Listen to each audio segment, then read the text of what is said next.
how to make bullet points in Google Docs. Hey everyone, welcome back to the channel. If you are new here, don't forget to hit the subscribe button and turn on the notification bell to not miss any updates. Today I'm going to show you how you can easily put bullet points in your Google Docs. So let's dive right in.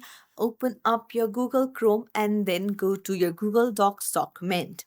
Now, if you have written something and want it in a bullet point list, then you just have to select it all, and then you need to go to the three dots on the right hand side, and there you have to tap on the fourth icon, that is the bulleted list. Just tap on it and there you go. Now you can just continue with the list. You just have to hit enter and then you can write anything that you want.